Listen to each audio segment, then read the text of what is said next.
अस्सलाम वालेकुम गाइस, आप देख रहे हैं लार्ज स्ट्रगल यूट्यूब चैनल। आज हमारा जो टॉपिक है वो है natural law theory. Natural law theory simply defines के लॉ जो है मॉरलिटी और इथिक्स पे बेस करता है। Natural law theory legal positivism theory जो हमारा नेक्स्ट टॉपिक है उसके बिल्कुल बरक्स है, जो कि लीगल पॉजिटिविज्म थ्योरी में कहते हैं जी जनाब लॉ जो है वो मैन मेड है, ठीक है। वो इस चीज़ को डिनाई करता है मॉरलिटी और इथिक्स का कोई लॉ मेकिंग में कोई रोल नहीं है। लेकिन नेचुरल लॉ थ्योरी ये कहती है कि लॉ जो है वो नेचर है और नेचर मॉरलिटी और इथिक्स पे बेस करता है। अब natural law holds that law is based on what is correct. Natural law is discovered by human through the use of reason and choosing between good and evil.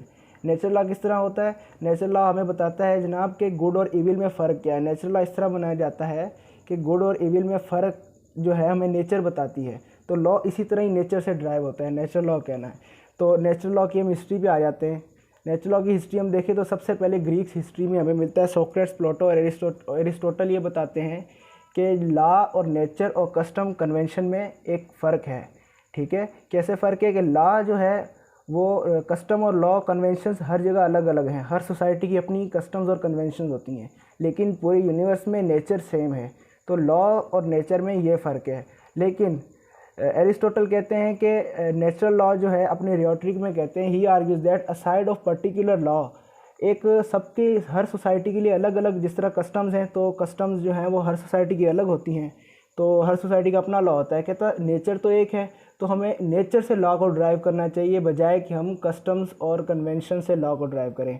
और बीच में मैं आपको एक बात बताता चलूँ कि जो ये टॉपिक है, जो ये पीडीएफ है, अगर इसको डिस्क्राइब डीपली किया जाए तो उसके लिए 1 घंटा भी कम होगा, लेकिन मैं आपको ओवरव्यू दे रहा हूँ, ठीक है। आप खुद पढ़ लीजिएगा।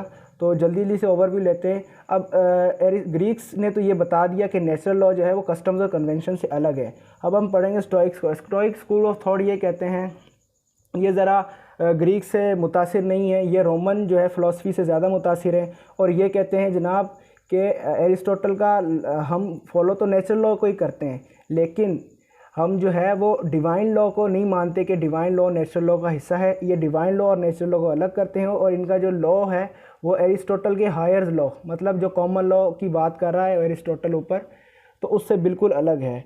उसके नीचे इनकी ज़्यादा चीज़ें हैं सिसीरियो और रोमन जो फ़िलासफ़ी से इंस्पायर्ड हैं। उसके बाद हम क्रिश्चियंस पे आते हैं, जबकि बीसी ख़त्म हो चुका है और एडी शुरू हो चुका है। तो क्रिश्चियंस सिंपली अगर आप इसको रीड करें तो इसमें यही है कि क्रिश्चियंस जो है वो अपने मज़हब से लॉ को ड्राइव कर रहे हैं, अपनी बाइबल से, अपने मज़हब और तौर तरीक़ों से ड्राइव कर रहे हैं। ये कह रहे हैं कि पुराने दौर में जो नेचुरल लॉ था उस पर अब ज़िंदगी पॉसिबल नहीं है। प्री फॉल स्टेट में जो नेचुरल लॉ था उसमें ज़िंदगी पॉसिबल नहीं है। अब हमें एक न्यू लॉ की ज़रूरत है, जो हमें क्रिस्ट ग्रेस, मतलब हमें स्लेवेशन मदद की ज़रूरत है क्राइस्ट ग्रेस से।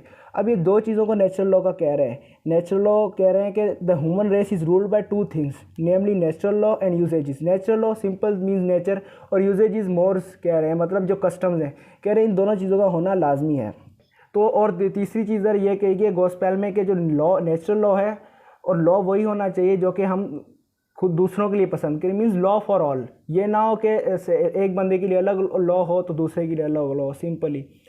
Natures law theory in modern era. अब मॉडर्न एरा में आते हैं तो रोडोल्फ स्टेमलर हमें एक मेन करेक्टर मिलते हैं रोमन लॉ के अंदर। वो डिफाइन करते हैं species of will, self authoritative and inviolable. Natural law को सिंपल कहते हैं, नेचुरल लॉ विल है, विल समझ लो नेचर। नेचर जिस तरह हमने कहा गुड और इविल के अंदर हमने फ़र्क करना है, तो वो हमारी नेचर ही में बता देती है, हमारे जहन में खुद ब खुद बात आ जाती है गलत ये है और सही ये है। सेल्फ अथॉरिटेटिव और इनवायलेबल। इनवायलेबल लॉ हमेशा इनवायलेबल होता है, जिसकी कोई ना कोई पनिशमेंट होती है, ठीक है। For him a just law was the highest expression of man social life and aims at prevention of freedom of individual. Simply prevention of individual ज़रूरी है, ठीक है, और फ्रीडम ऑफ इंडिविजुअल भी ज़रूरी है, और मेंस की social highest expression of men's social life, ठीक है, जो कि एक्सप्रेस करे एक अच्छी सोशल लाइफ को एक्सप्रेस करे। इसने 2 फंडामेंटल प्रिंसिपल दिए हैं, ठीक है। प्रिंसिपल ऑफ रिस्पेक्ट लाजमी है, प्रिंसिपल ऑफ रिस्पेक्ट लाजमी है जो कि लॉ को respect they. The principle of community participation, और कम्युनिटी उसमें पार्टिसिपेट करे। और आगे ये डिफ़ाइन करते हैं जस्ट लॉ। इन्होंने अपने नेचुरल लॉ का सिर्फ नेम रिप्लेस किया है, जिसको इन्होंने जस्ट लॉ का कहा है। और इस आगे प्रोफेसर रॉल्स जो हैं वो डिफ़ाइन करते हैं अपने नेचुरल लॉ को। वो डिफाइन करते हैं equality of right to securing generalize wants including basic liberties, opportunities, power and minimum means of substance. मतलब वांट्स और नीड्स और लाइबर्टीज़ और अपॉर्चुनिटी ऑफ पावर को एक लिमिट में रखते हुए जो है वो एंजॉय करवाना और वो उसको लाइजाद देता हो। इक्वालिटी ऑफ राइट हो, हर किसी के पास बेसिक लाइबर्टी हो, अपॉर्चुनिटी और पावर हो, ठीक है, लेकिन विद इन लिमिट्स, जिससे सोसाइटी को नुकसान ना हो। आगे सोशल इकोनॉमिक इनइक्वालिटीज़ हों, हर जगह होती हैं, लेकिन should be arrange as so to ensure maximum benefit to the community. इससे कम्युनिटी को नुकसान ना हो, इस इम्बैलेंस से कम्युनिटी को नुकसान ना हो, बल्कि कम्युनिटी के फ़ायदे में ही हो। अब लॉन लॉइस फुलर यहाँ पे आके बताते हैं, जनरली ये बहुत बड़ा है, लेकिन मैं आपको इस शॉर्ट में आपको इसको बता दूँ कि ये आपको इधर एक प्रिंसिपल मिलेगा, is and ought aspect of law. ये दो एस्पेक्ट हैं।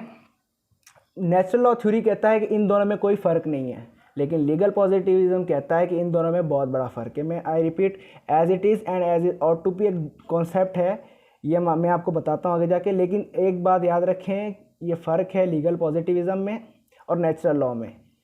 यहाँ पे लीगल पॉजिटिविज्म कहता है इन दोनों में एक ख़ास फ़र्क है, और नेचुरल लॉ कहता है इन दोनों में कोई फ़र्क नहीं है। यही लॉन लॉइस फुलर यहाँ पे कहते हैं कि इन दोनों में कोई फ़र्क नहीं है। अब हम आगे पढ़ते हैं ये दोनों होते क्या हैं।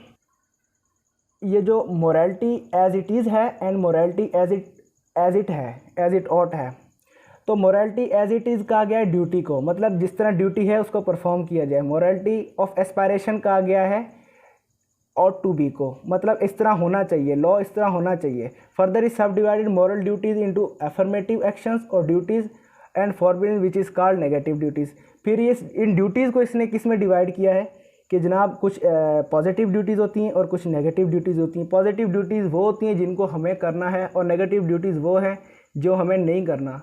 तो सिंपली आगे चलते हैं। According to him morality of duty include basic requirement of social living, whereas morality of aspiration mean good life of excellence. तो मोरालिटी ऑफ ड्यूटी को एक आगे और डिफाइन कर दिया गया है, ठीक है। सिंपली मैंने आपको बताया कि मोरालिटी ऑफ ड्यूटी क्या है, एज इट इज़ है, ठीक है, इसकी दूसरी टर्म, और morality of aspiration means as ought to be, ठीक है। तो आगे हम चलते हैं। आगे ये इसने डिफ़ाइन किए रूल, लॉन लॉइस फुलर, ठीक है। आगे रूल्स डिफाइन करते हैं कि लॉ होना कैसा चाहिए, ठीक है। सबसे पहला रूल है there should be a definite rules. Law होना कैसा चाहिए, उस लॉ के अंदर डेफिनेट रूल्स होने चाहिए, मतलब उसके अंदर रूल्स बनाए जाएं जो कि डेफिनेट हों, ठीक है। Their rules must be well publicised, मतलब वो रूल्स ऐसे हों जो कि सबको पता हो। ऐसा ना हो कि आपने कोई किसी जगह पे कोई लॉ राइज कर दिया हो और उधर पब्लिक को पता ही ना हो कि जनाब ये भी हमारे कंट्री का लॉ है। तो वेल पब्लिसाइज होना चाहिए। There should be no abuse of retrospective legislation, मतलब जो पिछली लेजिस्लेशन हो चुकी है उस लॉ के लिए, मतलब जब लेजिस्लेशन हो जाती है तो लॉ चेंज हो जाता है, लेकिन जो पिछली होती है उधर कोई लॉ और होता है, तो उसकी कोई अब्यूज़ ना करे पिछली लेजिस्लेशन का, उसकी भी कदर की जाए, और जो न्यू लेजिस्लेशन होती है उसको माना जाए। The rule must be easily understandable, simple. The rule must be practicable and must not require a person to do something which is beyond his power. Rules ऐसे ना हो कि जो किसी की पावर से, कैपेसिटी से बढ़कर हो और उससे फोर्स किया जाए जनाब कि आप ऐसा काम करो जो वो कर ना सकता। The rule must not be contradictory और inconsistent with any other existing law. Simply आप पढ़ लें, बहुत ईजी हैं। अब सबसे लास्ट में हम critical appraisal of natural law theory पढ़ते हैं। तो सिंपली देखो, कोई भी चीज़ परफेक्ट नहीं होती। हालांकि नेचुरल लॉ बहुत ज़माने कदीम से जो है इसको किया जा रहा है फॉलो, आज भी इसका बहुत बड़ा रोल है नेचुरल लॉ का। लेकिन हर चीज़ की नेगेटिव और पॉजिटिव होते हैं पॉइंट्स। तो इसके हम चंद नेगेटिव पॉजिटिव पॉइंट पढ़ लेते हैं। वैसे तो आपको समझ आ जाएगी, लेकिन मैं थोड़ा सा इसको ओवरव्यू कर देता हूँ। तो इसके नेगेटिव पॉइंट्स हम डिस्कस करते हैं। सबसे पहला पॉइंट ये है कि हमें जो पॉपुलेशन कंट्रोल के लिए चाइल्ड कंट्रोल करना पड़ता है, एबॉर्शंस करवानी पड़ती हैं, लेकिन नेचुरल लॉ इसको इजाज़त नहीं देता, मोरालिटी इसको इजाज़त नहीं देती कि हम किसी की लाइफ ज़ाया करें। लेकिन जहाँ पे पॉजिटिव लॉ है वो कहता है कि कभी हमारे मुआशरे के लिए, पॉपुलेशन कंट्रोल के लिए ये ज़रूरी है। तो यहाँ पे जो है वो कॉन्ट्रडिक्ट कर जाता है मोरालिटी के साथ। The concept of morality is varying changing place to place. Morality तो हर जगह चेंज होती रहती है, जैसे हमारे यहाँ सोचने का तरीका, और अडल्ट्री जिस तरह काफ़ी मुल्कों में जायज़ है, और पाकिस्तान में अडल्ट्री एक सिविल रॉन्ग है, और बल्कि रॉन्ग है, प्रॉपर रॉन्ग है। तो काफ़ी मुआशरे में अडल्ट्री जायज़ है। तो यहाँ पे आके मोरालिटी वेरी कर जाती है सोसाइटी टू सोसाइटी। तो एक इंटरनेशनल नेचुरल लॉ जो है वो नहीं बनाया जा सकता। The rule of morality embodied in natural law are not amendable to change but the legal rule do need a change with the changing need of society. देखो मोरालिटी कभी भी चेंज नहीं होती, जो मोरालिटी होती है, नेचर होती है, उसको आप कभी चेंज नहीं कर सकते, लेकिन लॉ तो चेंज मांगता है जैसे सोसाइटी चेंज होती है। तो यहाँ पे जाके ये कॉन्ट्राडिक्ट कर जाता है। Legal dispute may be settled by law courts but the dispute relating to morality and law of nature can not be subjected to judicial. देखिए चौथा पॉइंट ये कहता है कि legal dispute settled by courts but the disputes relating to morality of law nature can not be subjected to judicial. Legal dispute may be settled by law courts but the disputes relating to morality of law of nature can not be subjected to judicial scrutiny. मतलब simple जो cases हैं वो तो हम अदालत में कर सकते हैं, लेकिन जो केसेस नेचर के रिलेटेड हैं उनको हम अदालत में नहीं इस तरह सॉल्व कर सकते, क्योंकि उन पर दोबारा भी सवाल उठाया जा सकता है। Throughout, apparently law and morality may appear to be in conflict with each other. Apparently तो हमें ये लग सकता है कि लॉ और morality एक दूसरे से कॉन्फ्लिक्ट कर रहे हैं। The factorization that in order to decide whether a particular law is just or unjust, it has to be tested on the basis of principles of morality.